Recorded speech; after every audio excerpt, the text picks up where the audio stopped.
Good day, ladies and gentlemen. Welcome to Drux Milan Unboxing.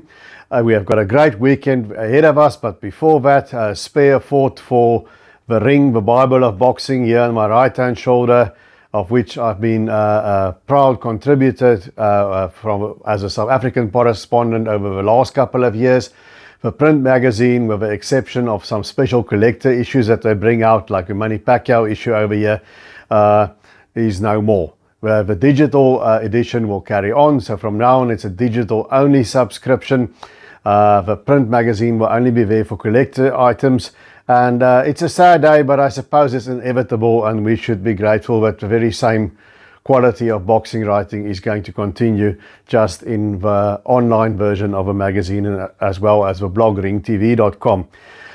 Inevitably things are moving away from print. I'm still old school. I like the print magazine, but in South Africa we're used to it. The print magazine has long ago become exorbitantly expensive because of exchange rate, so we're all here in South Africa on the digital edition anyway, bar for the odd collector's item that we may order. But the ring goes on, and so does boxing, and I wish I can say Saturday night at Abu Dhabi we're going to determine who is the top dog at light heavyweight, but sadly not, because we will need the winner of that to fight Arthur Beterbiev, the winner of all the holder of all the other world title belts at light heavy, to determine the ring champion and the undisputed champion at light heavyweight. But what we do have is a very intriguing fight, an interesting blend of styles and contrasting styles between two unbeaten fighters. Somebody's O has got to go. Who cannot like that?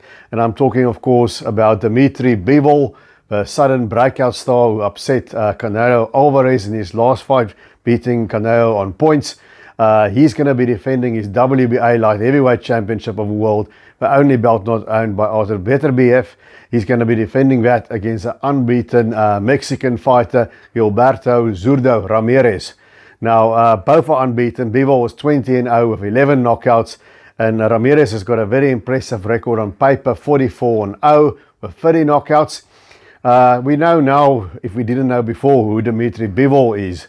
After that scintillating victory over Canelo Alvarez, he is a superb boxer. He moves well, he's got quick hands, he can take a shot or two, he's tough, and he can really follow a game plan and a strategy well. He's got good ring generalship, like we saw there against Alvarez. He'd use his jab, he'd use his height and reach. He'd go in, he'd throw combinations, but then he'd step back. He wouldn't get in protracted exchanges of Alvarez to get countered. He wouldn't fall for the traps that Canelo usually sets. So that is Dmitrii Bivol. He's as cool as ice water. On the other hand, we've got Gilberto Ramirez, where Bivol was more your boxer. Ramirez is more of a steady pressure fighter in the Mexican mold, and he's a southpaw to boot. Now, Gilberto Ramirez is a former WBO super middleweight champion. He won that title against Arthur Abraham, outpointing him, and he had a title reign of 5 title defenses. He wasn't very active, and it was sort of a ho-hum title reign. We expected more of him. You know, he struggled in 2 fights against Jesse Hart, and he didn't really look scintillating, and he kept saying at super middleweight that he hasn't got power there because he battles to make a weight. He's 6'2". He's a very big guy for weight.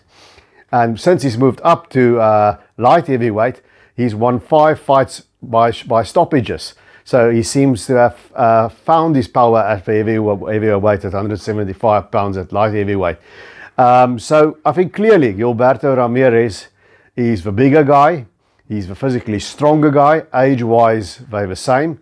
He's got the height, he's got the reach advantage over Bivol, and he's definitely got the power. You know, styles make fights. Doesn't say that boxer A beats boxer B and boxer C loses to boxer B, then A will beat C. But it does sometimes, a common opponent gives you a good idea of a power. And Ramirez stopped Yunieski Gonzalez in a war, and they have this one common opponent as well, Sullivan Barrera. Bivol outpointed Barrera, and Ramirez stopped him on body shots. Now, the bad thing, or drawback to Ramirez, I think his speed is quite average. He's not the quickest of guys, and he gets hit quite a lot. He's got a very good chin so far. He doesn't mind taking one to land 2, you know. So Yunieski Gonzalez tagged him quite a bit in their fight, and he gets hit. So I don't think Bivol was going to have trouble finding Gilberto Ramirez. Ramirez has got a fighting, hard jab. Bivol's got a solid jab too. I think Bivol's more consistent with his jab. But if we just go over Canelo Alvarez fight, then Bivol should beat Ramirez. But Ramirez is a much different proposition than Canelo Alvarez. He's much taller. I think he might be physically stronger. He's got hard hands. He's got those heavy hands. And he's a lot busier with those hands than Canelo Alvarez is. Alvarez has never been a workhorse. He picks his shots. Whereas Gilberto Ramirez, he starts slow, but as the rounds go by, you know, he picks up steam, and when he starts throwing a lot of punches, and a lot of guys like Jesse Hart caught him with many punches, so did Gonzalez. They had their moments against him. Hart had him very, very close. But eventually, Ramirez just keeps coming, and he wears them down. You know, he either wears them down to a stoppage, or he lands some more telling blows against Jesse Hart, which the judges prefer, and he wins on points. Now, I think the game plan here is quite simple. I think Dmitrii Bivol is not going to be the tall guy. That's a big factor. He's got a southpaw as well. Last time he fought a southpaw was many fights ago against Cedric Agnew. But he comes from that East Bloc amateur background, so I don't think fighting a southpaw is going to be that much of a problem for Bivol. I think the height and reach and the strength and the heavy hands of Ramirez is more of a thing. Canelo has heavy hands as well, for sure. But Ramirez, as I've said, is busier. So Bivol has a different challenge in front of him. He's got the better hand speed. He's got the better feet. I think he's got the better ring generalship. He's a bit more versatile. Whereas Ramirez has got the power and the strength and the size. So the only thing that will surprise me in this fight is if Dmitrii Bivol manages to stop Zurdo Ramirez. That'll be a surprise for me. Well, we're full of surprises because Tuesday I picked Kenshiro Teraji to upset Hirota Kyoguchi, but I thought he'd do it by a close points decision, and then he went and he gambled. I think he took a big gamble, he paid up, and he stopped Kyoguchi. So it shows you what I know, you know, that boxing has a way of upending the apple cart. But I would be surprised if Dmitrii Bivol gets Ramirez out of there inside the distance. I won't be surprised if Ramirez lands some more telling blows, gets a nod on the judges' card, or if he manages to wear down and stop Bivol. Bivol can be hurt. We saw that against Joe Smith Jr. He got caught by a punch and he was wobbly there for a second. And if Ramirez catches him too much, then I'm sure he can hurt Bivol. I don't think that Bivol can hurt Ramirez. But in this fight, you know, what Bivol needs to do here is he needs to stay on the move. He needs to control that distance. He needs to get out, shoeshine Ramirez, get in, shoeshine Ramirez, and get out. He doesn't want to get in protracted exchanges because he might be able to get the better of him volume-wise, but it's going to tell in the later rounds where Ramirez tends to sort of eventually take over and grind it out. So Bivol needs to use his feet. He needs to get in and out. He needs to be busier with his jab, and he needs to simply box Gilberto Ramirez and win on points over 12 rounds, not allow him to get set. So he's got to just negate enough of Gilberto Ramirez's offense. Now, Ramirez, I say he's got a leaky defense. He does get it, but he also has a way of leaning with a punches. I don't know if you guys noticed when he's on the ropes and the guy hits him, he turns his head like that and his shoulders. He may still catch the punch, but he takes something off the punches. So, as I've said, I don't think Bivol's going to knock him out. But I think Ramirez, I can't see him outboxing Bivol in a technical match. I can see him winning on points, landing the harder shots. He's going to have to get busy. He's going to have to make things rough. He's going to maybe battle to tag Bivol at first in the head. So the good old thing, he's got to go for the body, and he does go to the body quite well, as we've seen in this fight against Barrera. Ramirez is a very good body puncher. So I would think for Ramirez, he's got to be aggressive, concentrate on hitting that body of Bivol, slow him down and switch to the head and then just work him over, make his size counts. Ramirez usually doesn't use his height. He goes into the guy and he smothers him. So that's the thing for Ramirez. He's got one style of fighting basically. It's sort of come forward, steady pressure, more every round, very Mexican style. So he's got to go for it, and he's got to be the aggressor. He's got to concentrate on the body to slow Bivol down, and he's got to outwork Bivol to either win on points with more telling blows or stop him. Bivol, he needs to box. He's got to fight another disciplined, strict game plan like he did against Canelo Alvarez.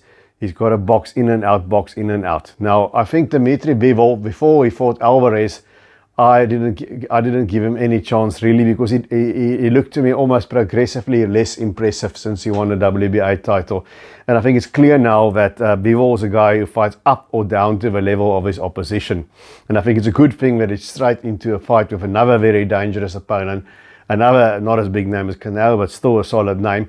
And I think that should inspire him to get up for us and deliver a Canelo type performance, because he will need that sort of the performance, adjusted of course, to beat Ramirez. But I think he will. I think he's a guy who rises to the occasion. I think it's a very 50-50 fight. I won't bet money on this. But, you know, we've got the stronger guy with the better punches, with the harder punches. And then we've got the guy who's a better overall boxer. And generally, skills do pay the bills. So that's why I'm going for Dmitrii Bivol to win a close fight against Gilberto Ramirez. It might go to a split decision or in a two-pointer, but I liking Bivol in this fight to win a decision, hang on to his WBA light heavyweight championship, and then hopefully we can get Dmitrii Bivol or Gilberto Ramirez against Arthur Beterbiev to determine who's the top dog at light heavyweight. If Bivol wins, most likely we're going to get a rematch with Canelo Alvarez, but that's in the future. First I got to fight this fight, so I'm riding with Bivol there. It's on the zone. I think here in South Africa the main card starts from about 7 p.m. Saturday here in South Africa. So I will be watching, and you guys must join me, and leave a comment underneath this video. Who do you have in this fight, and what do you think? It's a very interesting card. It's not only the two undefeated, Gilberto Ramirez and Dmitrii Bivol. We will also have the undisputed women's 140-pound championship, undisputed women's junior welterweight or super lightweight championship, depending on what you call the 140-pound division. We've got Chantel Cameron against the undisputed women's champion, Jessica McCaskill, who's dropping back down in weight for this one. I think that's also a boxer against a rough, tough brawler, that being McCaskill. That's an interesting fight. I think Chantel Cameron is going to squeak home there. I might be wrong. And then we've got the once again vacant IBF junior lightweight title. Poor Joe Cordina had such a nice knockout win there over Kenichi Ogawa. He got injured, couldn't make his mandatory against our old friend here in South Africa, Shavkat Rakhimov. So Rakhimov and another Brit, Zalfa Barrett, will be contesting the vacant title. I think that's also a very, very evenly matched title. I sort of have a feeling Barrett is going to do it. I don't know about Rakhimov. In his last few fights, he just seems to be missing something for me. But that's what I think. Guys, if you've listened this far, please give a video a like, a thumbs up, and a subscribe. I would greatly appreciate it. And until I see you again, remember to keep those hands up.